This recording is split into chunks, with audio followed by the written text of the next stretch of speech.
سلام، به جلسه دوم از برنامه ایزی به انگلیس خوش اومدید. توی جلسه دوم قرار ما مبحث پرزنت کنتینیوس رو توضیح بدیم و به دو تا سوال خیلی مهم پاسخ بدیم. این مبحث پرزنت کنتینیوس چیه و دو چه کاربردی داره. خب پرزنت کنتینیوس ما توی زبان فارسی یک حالت براش داریم، یک معادل براش داریم که پرزنت کنتینیوس رو توضیح میتونیم بهش بدیم. ما تو زبان فارسی یک زمان داریم به اسم حال استمراری. یعنی چی؟ یعنی چیزی که الان ما داریم در موردش صحبت میکنیم در حال وقوعه، کاری که الان در حال انجامه. ما توی زبان فارسی بهش میگیم حال استمراری، توی زبان انگلیسی بهش میگیم پرزنت کنتینیوس.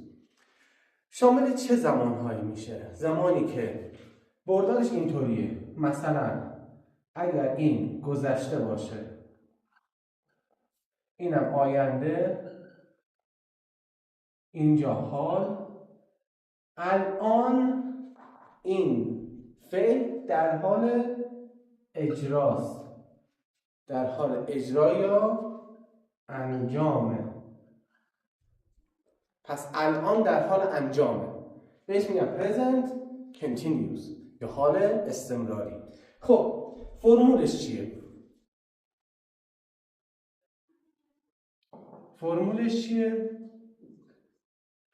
و کاربردش چیه؟ فرمولش اینه: subject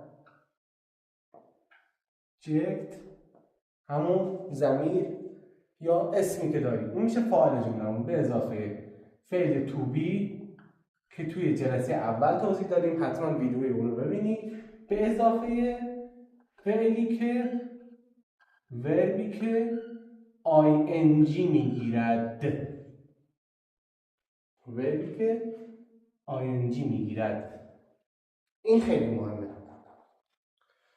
پس فرمولش شد subject یا همون فاعلمون، فاعل به اضافه to be که میشه am، is و are.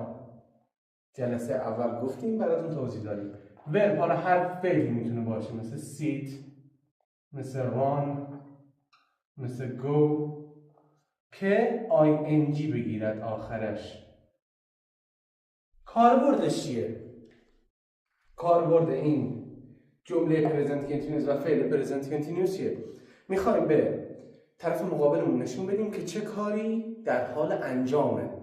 الان که ما داریم صحبت میکنیم چه کاری در حال انجامه. این فرمولش رو یادداشت کنید تا چند تا مثال برات بزنم.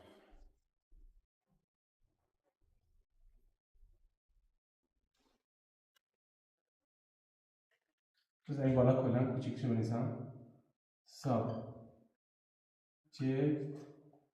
به اضافه to be به اضافه وربی که ing میگیرد، ورب ing داره. حالا مثال هاش: I am doing my homework. I am doing my homework یعنی چی؟ اول ببینیم ساختارش با اون فرمولی که ما گفتیم سازگاری داره یا نه. ساختارش اینه: آیا جمله پرزنت کنتینیوس باید این ساختار رو داشته باشه. سابجکتمون چیه؟ I، من، فاعل جمله. am فعل to be ماست، do فعل ماست، ing هم گرفته. اینم ادامه جمله است. I am doing my homework. من دارم، ترجمهش اینجوری میشه: من دارم تکالیفم رو انجام میدم. She is eating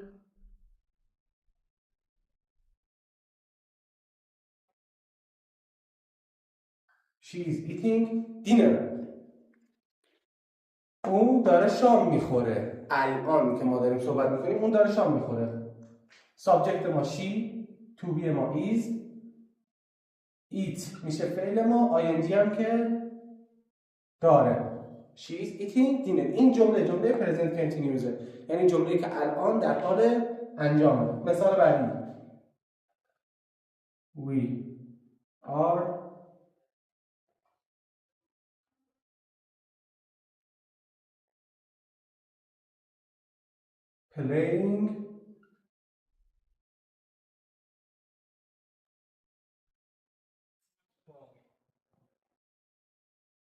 we are playing football. ما داریم فوتبال بازی میکنیم. we subject are to be play، فعل ما که ing گرفته. این مثالش. کلا جمله present continuous اینجور ساختاری رو داره. خب حالتهای دیگرش، این برای حالت مثبتش بود. جمله present continuous پوزیتیو یا مثبت. خب دقیقاً مثل فعل to be ما هم جمله منفیش رو توضیح میدیم، هم جمله سوالیشو. حالا منفی و سوالی. ببینیم فرمول اینا چیه. فرمول جمله منفی سابجکت دوباره به اضافه to be به اضافه not، همون کلمه منفی ساز اصلیمون not، به اضافه وربی که یا همون فعلی که ing میگیرد. مثالش میگیم توی دو جمله این دوتا رو توضیح بدیم. she is eating.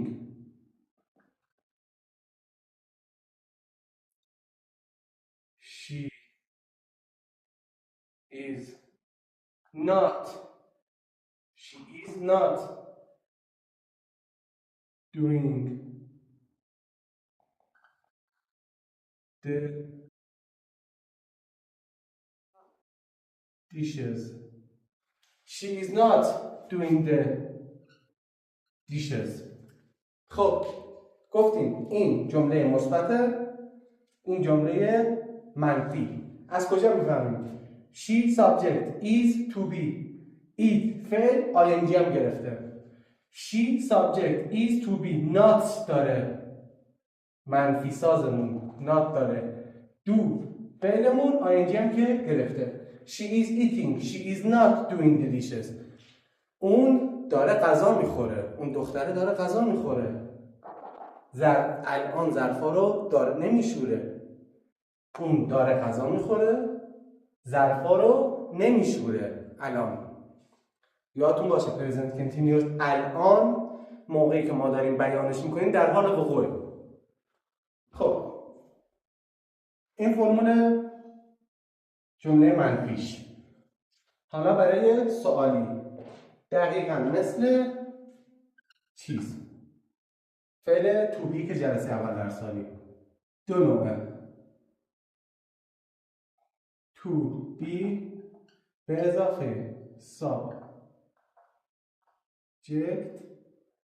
به اضافه فعلی که ing میگیرد.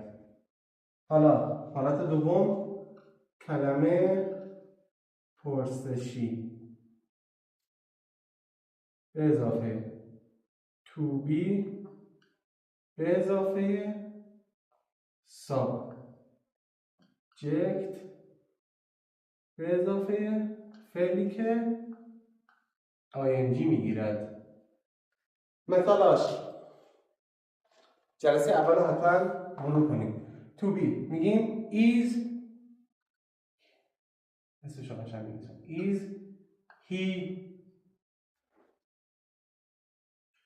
is he چی مثلا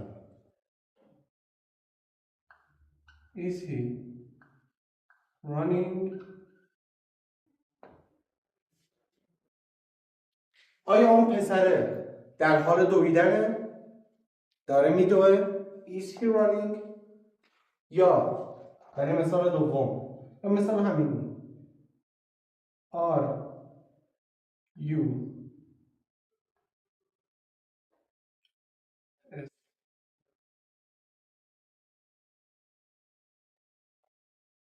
Are you studying؟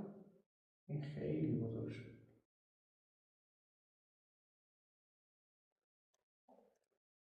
Are you studying؟ داری درس میخونی؟ تو داری مطالعه میکنی؟ برای جمله دوم آیا تو داری مطالعه میکنی؟ برای جمله دوم کلمه پرسشی What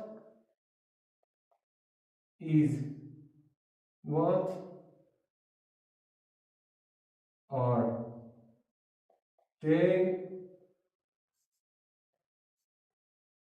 doing؟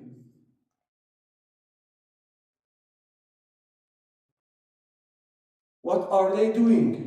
اونا دارن چی کار میکنن؟ What کلمه پرسشی are to be subject they verbi که ing گرفته doing. What are they doing؟ is to be he subject running فعلی که ing داره و همینطور برای مثال بعدیش. این فرمول present continuous برای حالت مثبت منفی و سوالیشه. اینو حتما یادداشت کنید توی جزوتون. حالا اینجا یه مسئله هست.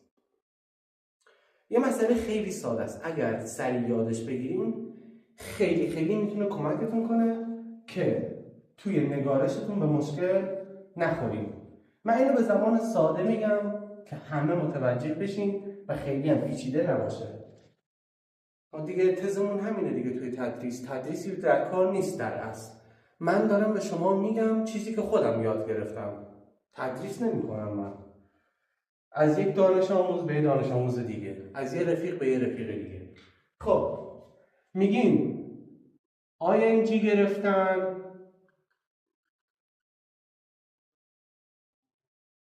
شرط داره. شرط داره؟ بله شرط داره. شرطاش چیه؟ خب اولین شرط یک توضیح میدم اول بعد می‌نویسم. ببین ما حتما قبل از اینکه این ویدیو رو آپلود کنیم یه ویدیو شورت میگیریم، هم توی اینستاگرام میذاریم هم توی یوتیوب، که مبحث حروف صدادار و حروف بی صدا رو کامل تو اون توضیح میده. خیلی مبحث کوتاه و ساده ایه. تو اون توضیح میدیم، با استفاده از اون شما میتونید این مبحث رو کامل بفهمید. میگیم بعضی فعل ها هستن که حرف یکی مانده به آخرشون صدا داره و حرف آخری بی صدا داره. حرف یکی مونده با آخر صدادار و حرف آخر بی صدا. یعنی به حرف یکی مونده به حرف صدادار و بی صدا خاتمه پیدا میکنن. موقعی که میخوایم بهشون ing بدیم حرف بی صدای آخر رو 2 برابر میکنیم، 2 تایی میکنیم. یعنی چی؟ میگیم اگر فعل ما به یک حرف صدادار و یک بی صدا منتهی شود چی کار میکنیم؟ بی صدا دوبل می شود. آقا یعنی چی؟ مثال فعل run، فعل run، U حرف صداداریه، N حرف بی صداییه. میخوایم بهش ing بدیم، میگیم run رو مینویسیم، حرف بی صدای آخر دوبل میشه، یعنی یه N دیگه مینویسیم، بعد ing میدیم. running. فعل بعدی همینجوری sit یعنی نشستن، میشه sit رو مینویسیم، I حرف صدادار و T حرف بی صداست. دوباره یه تی می‌نویسیم ING سیتینگ. سیتینگ. حالا این سیتینگ یعنی در حال نشستن، اون ستینگ. ست یعنی قرار دادن. تنظیمات همون که میگن ستینگ اون چیزه. دقیقاً اونم از همین قاعده پیروی میکنه. ست ای حرف صدادار، تی حرف بی صدا. دو تا تی میخوره. هممون دیدیم. این مثال شرط اول. خب شرط دوم. خب شرط دوم، اگر فعل ما به حرف ای ختم شود. میگیم آقا یه فعلی داریم حرف آخرش حرف ایه، چی کار میکنیم؟ ای حذف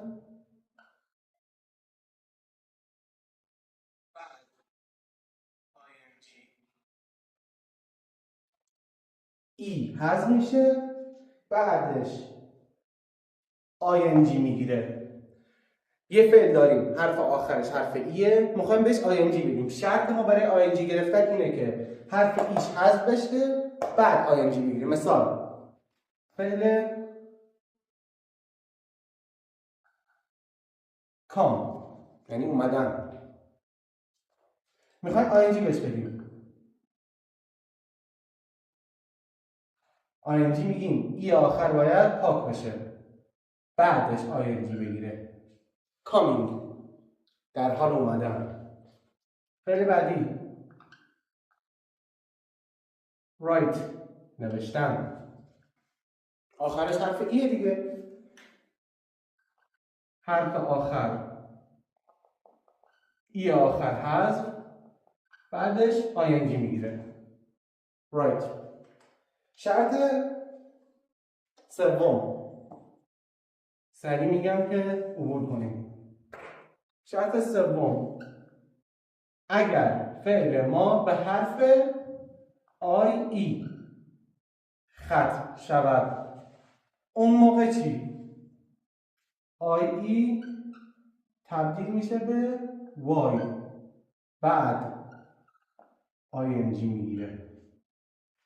یه فعلی داریم حرف آخرش، دوتا حرف آخرش ایه، میخوایم بهش ING بدیم، تبدیلش کنیم به فعل present continuous حال استمراری. چی کار میکنیم؟ ایش رو تبدیل به وای میکنیم بعد ING اضافه میکنیم. مثالش